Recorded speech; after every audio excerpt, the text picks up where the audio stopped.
Welcome to this version of Congress 321. In this session, we're going to look at Congress from the inside. And there's no better way of looking at Congress from the inside than to ask people who work there. And I have the privilege of having two of my former graduate students who work on the Hill in different jobs for the House of Representatives, for different parties, to provide their perspective of how they got there and what they do there. And so I'm going to turn this over first to Beth Breeding to tell us about what she does. Thank you. I'm happy to be here. My name is Beth Breeding. I'm from the Shenandoah Valley of Virginia, and I did my undergraduate degree at Virginia Tech and majored in communication and knew that I wanted to pursue something in politics but wasn't entirely sure what that would be. So I moved to Washington, D.C. and enrolled in graduate school at George Washington University and also started an internship with the House Agriculture Committee. So that's where my Capitol Hill career kind of kicked off. I was interning for Congressman Bob Goodlatte, who was the ranking member of the Agriculture Committee at the time. And that's how I met him, and he's currently my employer. And then after my internship, I got a job with a congressman from West Texas as his press assistant, and then slowly moved up the ladder. I worked for Congressman Morgan Griffith from Southwest Virginia as his press secretary, and I've now been with Congressman Goodlatte, who's the chairman of the House Judiciary Committee now, as his communications director for a little over a year. Thanks, Beth. Fran? Hi, I'm Graham Mason. I'm from Pittsburgh originally. I went to school at Syracuse University and got degrees in history and journalism. Great degrees that I haven't used that much. So I did AmeriCorps for a year and a half after school, and then decided I wanted to come down to Washington to do something involved with politics. I worked for a nonprofit for a while doing some work, really important work that somebody else should be doing.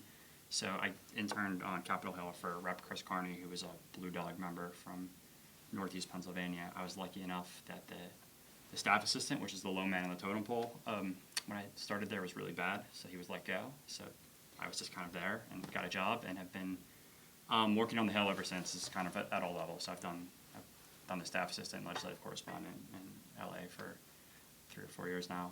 So I worked for Chris till 2010 when he was, as I said earlier, fired by the American people. And then I worked for a member from Texas for about a year, and then with my current employer, Allison Schwartz from Pennsylvania, because I wanted to get back into PA politics. So she's from Southeast Pennsylvania and is on the Ways and Means Committee, and she's the second ranking Dem on budget. Now, your bosses work for very interesting committees, but before I get into any of that, let's talk about your roles. Now, each of you works a greatly different kind of job within the office. One is communications, of course, and the other's on the legislative side, and there are other roles too. Beth, let's start with you. Tell us, and we can converse this way. Tell us about what your job is. What does it entail? What goes on if there's such a thing as an average day? What is it? What's going on? Yeah, it was kind of a mixed bag.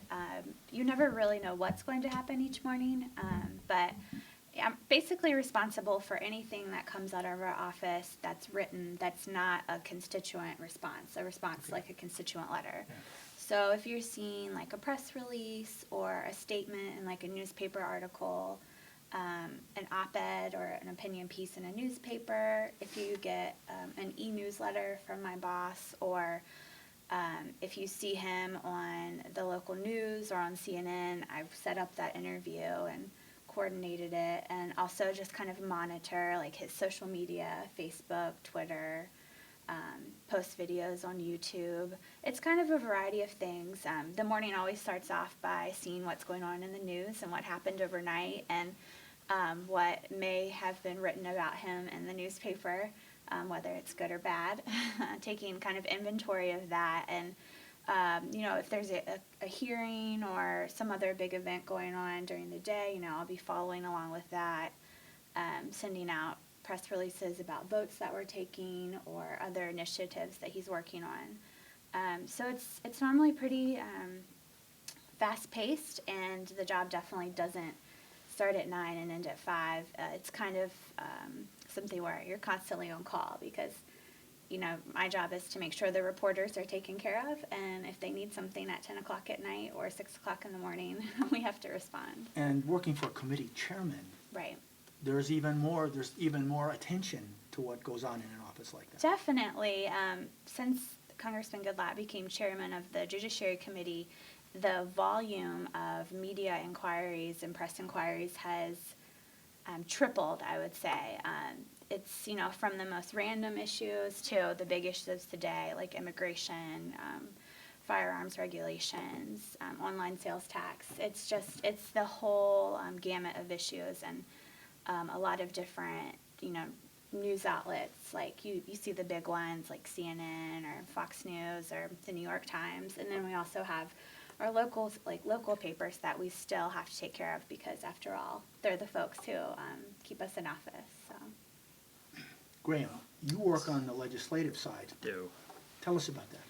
So I'm a senior legislative assistant. I have on the House side, you tend to have wide issue portfolios. So I'm responsible for, trade, labor, education, environment, energy, telecom, tech, foreign affairs, something else, immigration.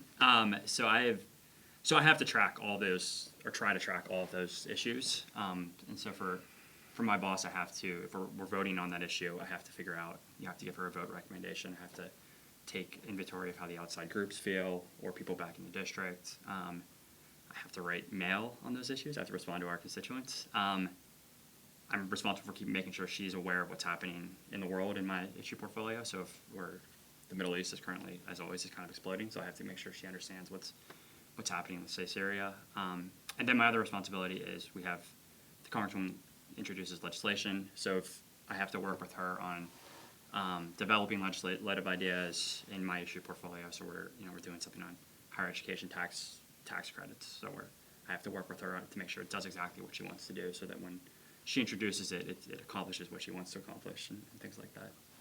Lots of responsibilities, lots of skills you need to have here.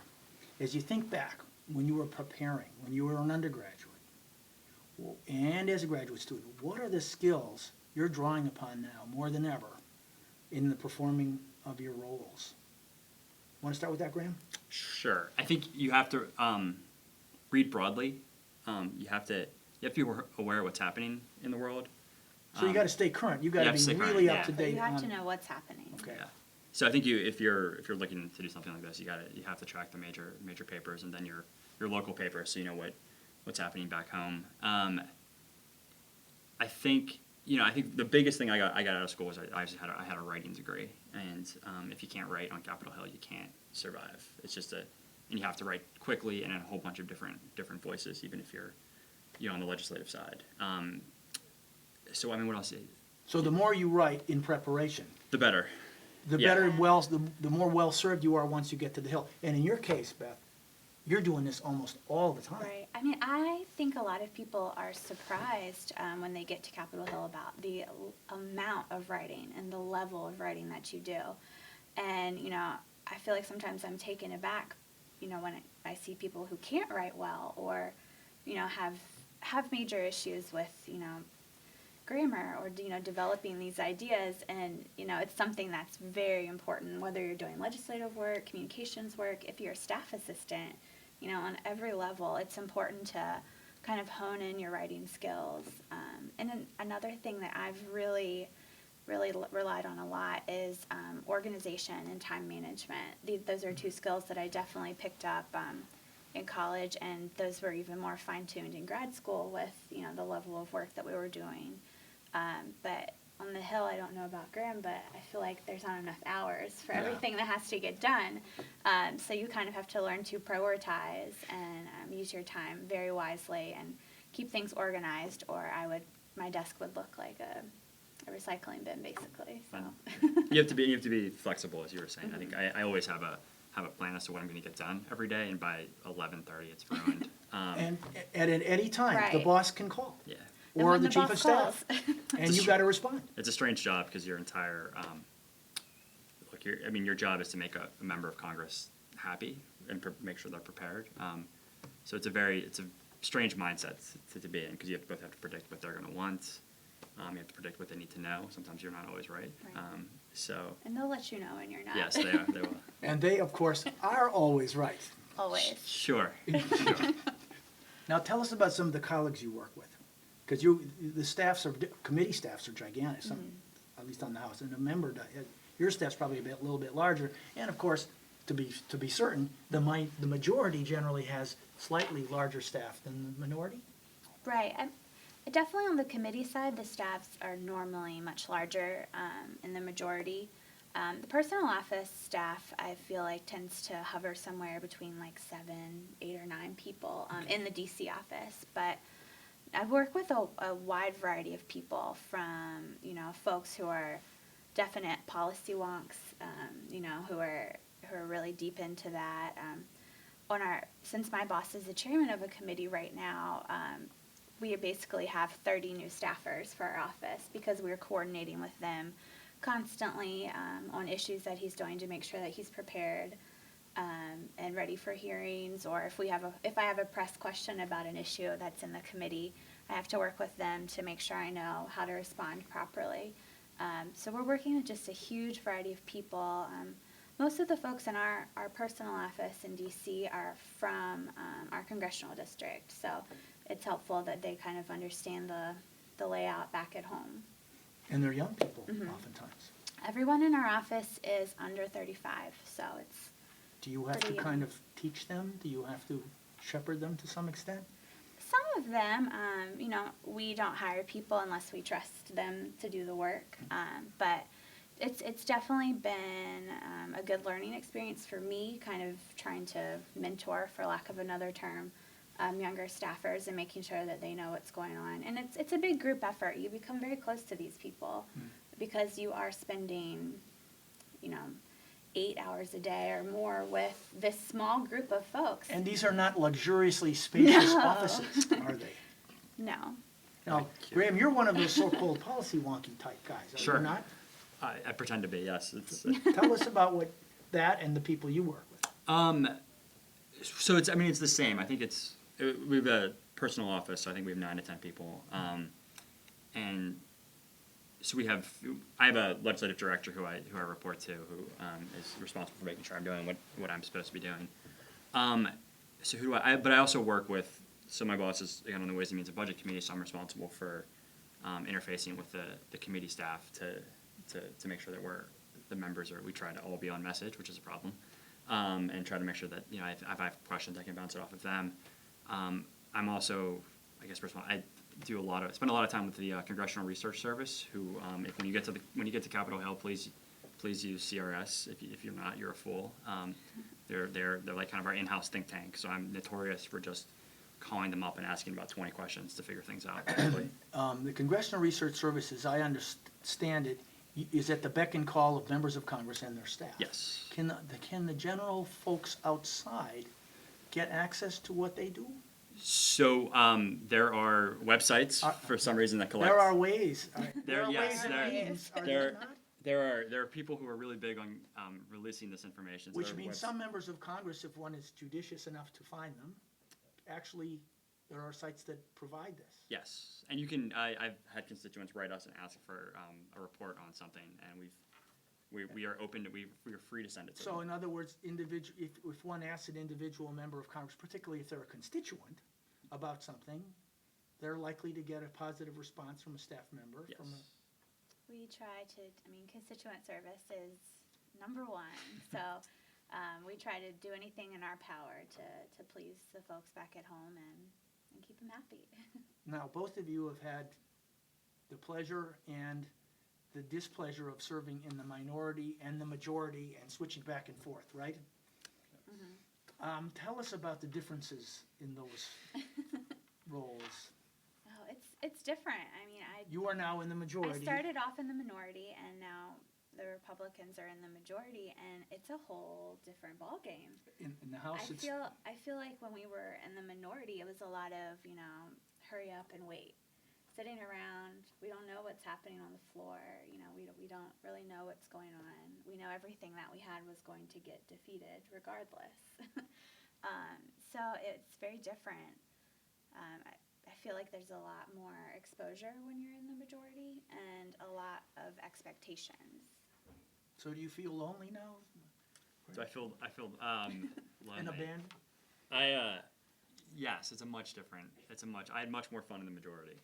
And I came in at a very particular moment when not only were we in the majority, we controlled the Senate with 60 votes for part of the term, and obviously had a Democratic president. So I started my career under, I think, probably the most active, progressive period of legislating in 4 years.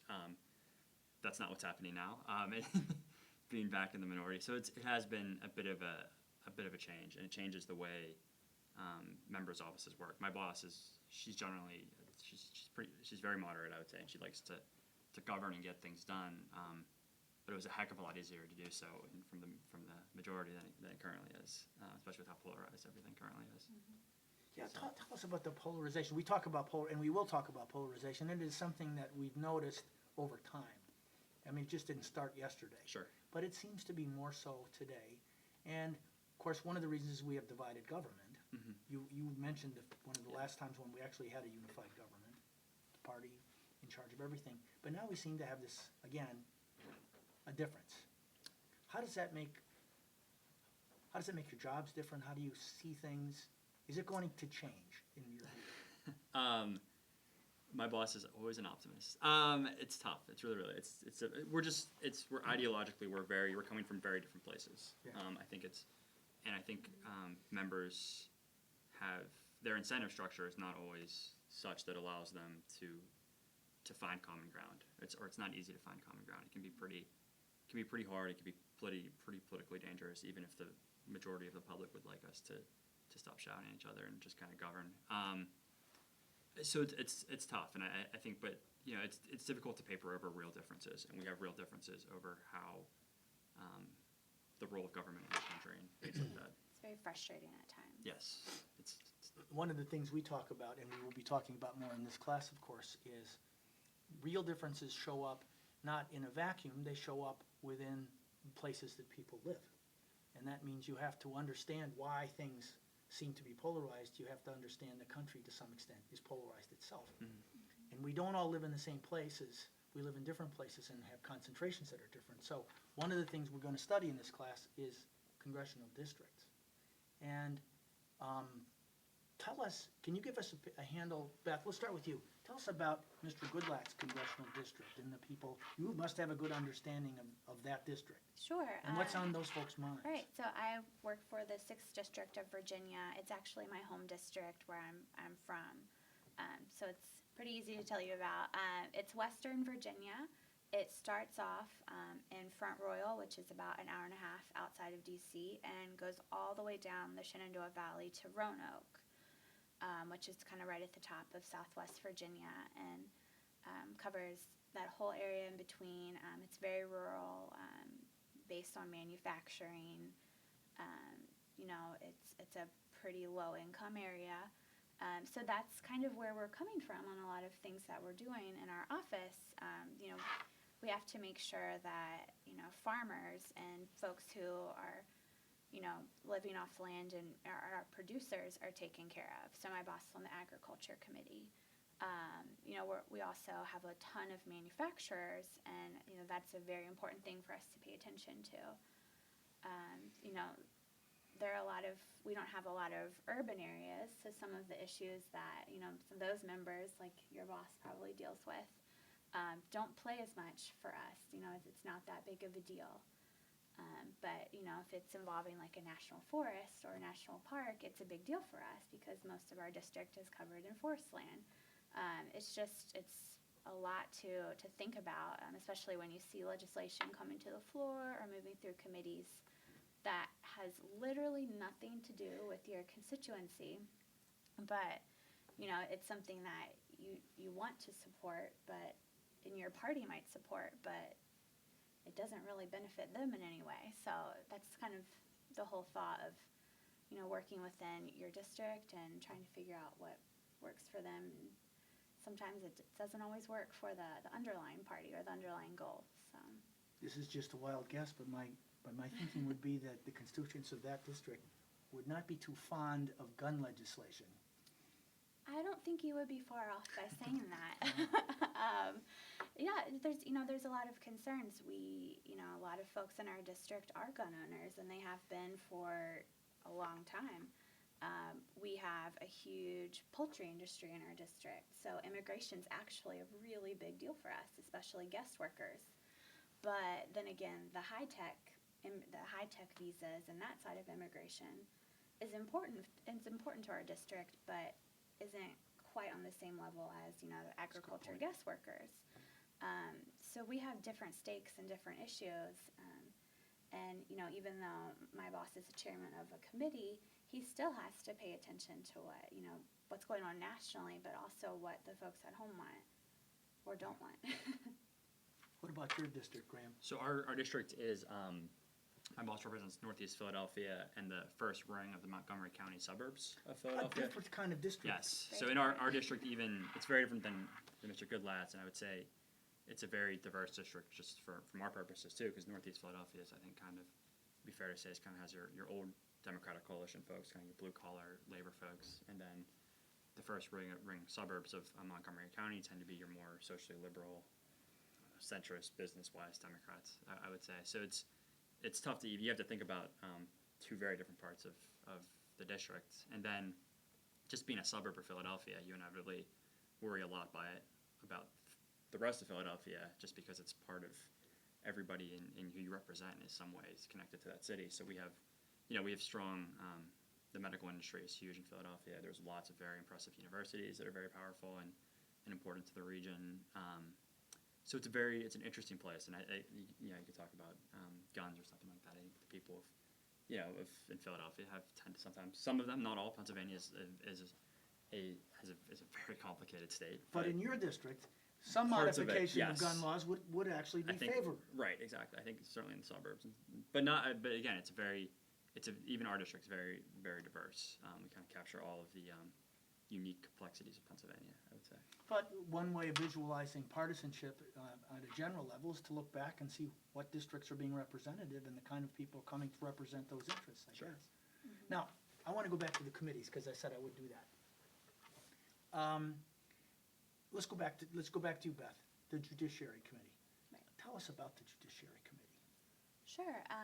Well, it is known as one of the busiest committees in Congress because about 1/3 of all legislation actually goes through that committee. But they deal with a whole variety of issues, from immigration, firearms regulations, to oversight of the Department of Justice and part of the Department of Homeland Security, all the way to intellectual property and antitrust laws and patent laws. So it's a little bit of everything, crime, terrorism, it's just a huge variety of items, things that you wouldn't really expect that they would deal with, but they do. Who's the ranking member of that committee? The ranking member is John Conyers. He's from Michigan. And he was the former chairman of that He's former committee. chairman. My guess is that your boss and he probably don't agree on a number of things, know- but on the other hand, there may be more common ground than one thinks. Right, I think that there really is. They've been working together for many years now and have a great working relationship. They both definitely respect each other, but there are some significant legislative differences, but I don't think that that's ever really, an issue. You can't really see that in the hearings. Okay. I mean, maybe behind closed doors when they're trying to work out details of something, but I think a lot of members of Congress don't necessarily reflect that. Everyone's pretty friendly towards each Okay. other. Now, the committees you work are also very interesting. Tell us about Sure. those two. Those two. So I guess I'll start with budget, which has been made famous by, I think, Mr. Paul Ryan, who's he really used the budget committee very successfully as a platform.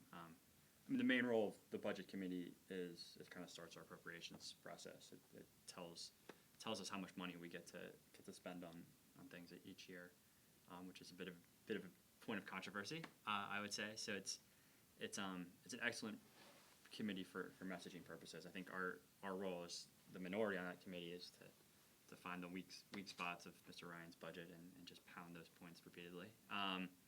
And then the Ways and Means Committee is the oldest committee. It's probably certainly all Ways and Means members would say it's the most powerful committee on the House. It probably is the most powerful committee in the House. I think so. It has jurisdiction over, tax, trade, everything basically, tax, trade, healthcare, Social Security. We can figure out a way to get into our hands on Any pretty much bill, anything. anything Anything that with revenue, requires, we can Yeah. figure out a way. anything that requires a tax goes Exactly. to Ways and Means. And they all must start in the House of Right. Representatives. Right. We're currently having an issue that the House has not passed any revenue bills, so the Senate can't do any work on those things, which is shows you how polarized again it is, and also how powerful the committee can be. So. Now, let's start off with something about coming to the Hill and finding things out. What was the most surprising thing? Can you think of something that was actually surprising that you didn't expect when you first came to the Hill? Graham? We mentioned it earlier, but everybody is so young. Everybody's so young. It's a completely, I don't know if you should all be horrified at this fact, but during the healthcare debate we had from 2009 to 2010, I was, I'd been on the Hill for 2 years. I ended up being the healthcare legislative assistant for my boss at the time. I barely had any interaction with the healthcare industry at that point. That wasn't based on, me breaking my arm in 8th grade or something like that. So, I think I did well by him, but it's kind of it's a strange thing where you have these 25 or 24, 25, 26-year-olds, being responsible for getting the right information to a member who's voting on something that large.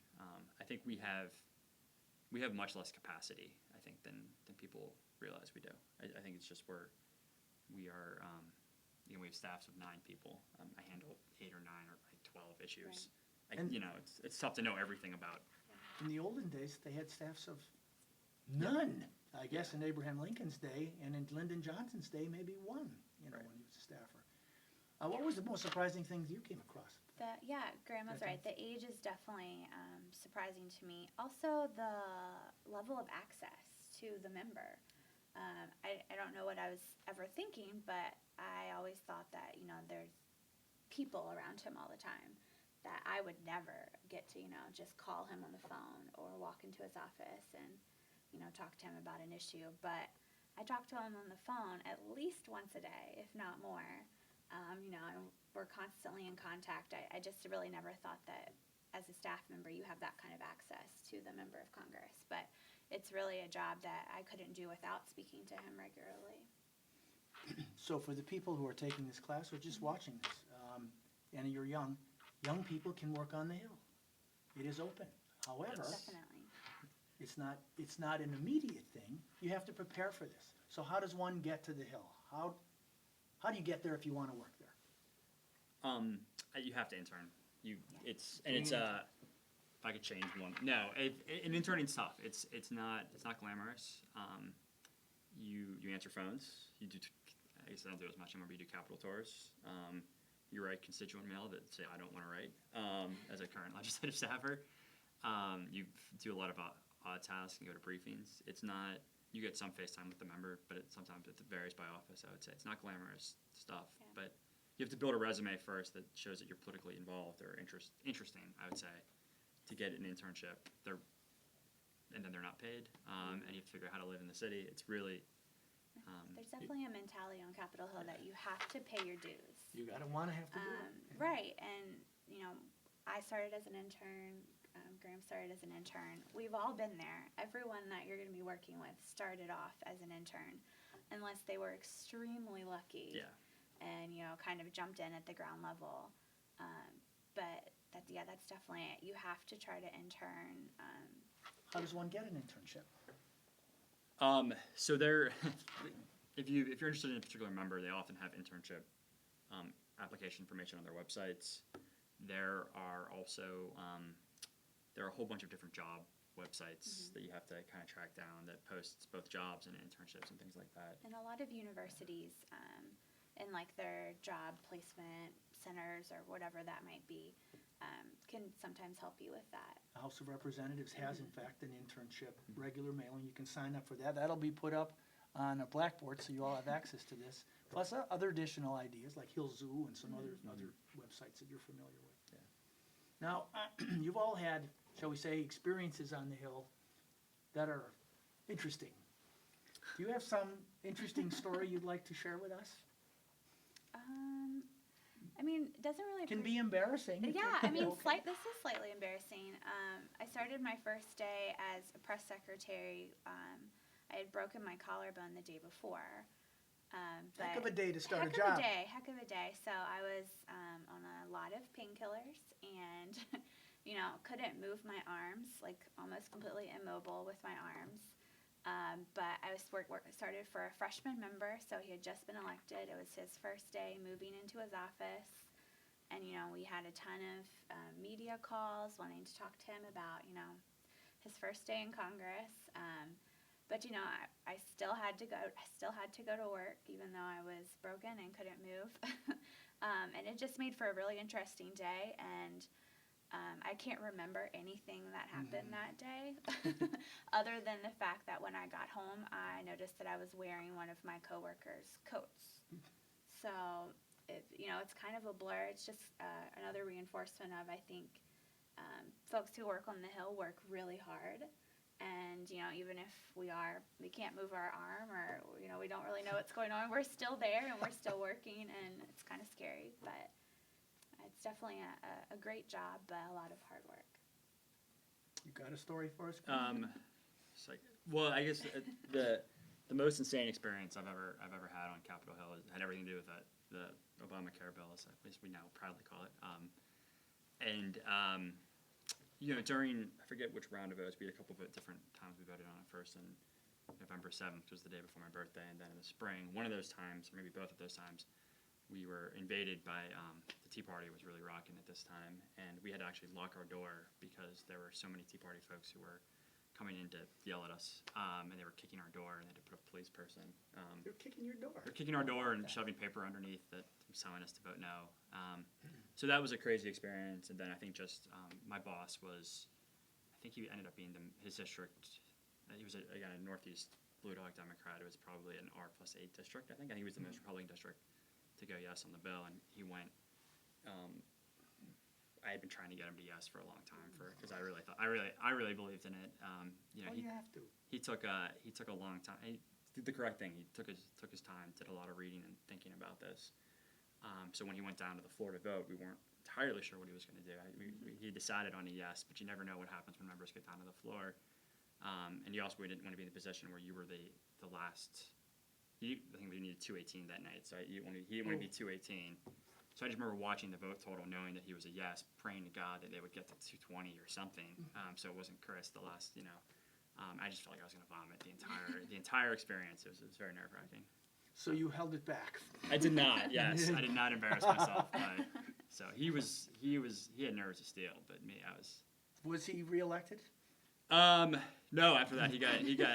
It wasn't the healthcare. Okay. Yeah, it was. I'm sure that didn't help him, but it was a really tough district. He did a heck of a job to win in that seat. Back to the issue of districts. We'll close on this. Everyone in this class has an assignment to profile a congressional district and a member.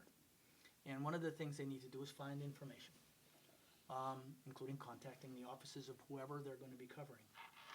What should they do? What are the do's and don'ts here that you would recommend? I think the first tool is to utilize the member's website.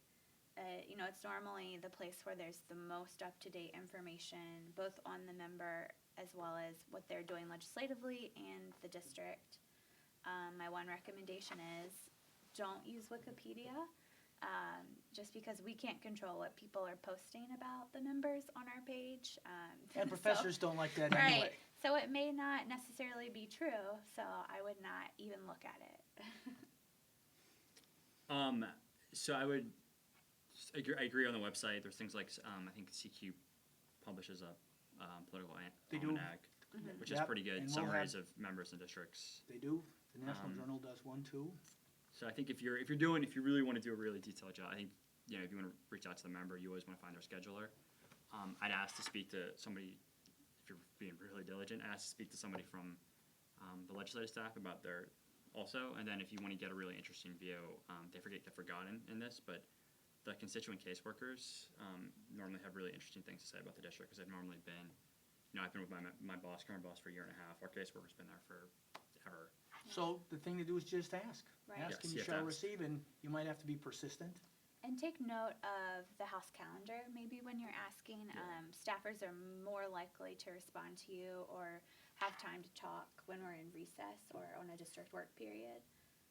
So Oh, and that's one a last question. Thank you suggestion. for that. One of the things since you were students of mine, you both, so everybody understands this, while you were a staffer, you were in graduate school. Yes. You could actually pull that off. Not easy. Not easy. Is this where, Beth, is this where time management skills come in handy? Definitely. I learned a lot of time management skills doing that and learned how to function without sleep. But it definitely was where, you have to get your schoolwork done, but my job also pays my bills. So you have to figure out how to make the two work together. Words to the wise, Graham? It was very difficult. If I was going to do graduate school, again, I probably would have. It's tough because this is a job it's a very demanding job. I can never quite turn it off, which is probably not good for my sleep period. So in the hour, you can't control your hours, so it's very difficult to figure out how to manage your time to go to school. But I survived, so it's Managing doable. time and surviving. I can't think of any better recommendations. Thank you both for being a Cool. part of Thank this. you. Thank you. And thank you for listening in.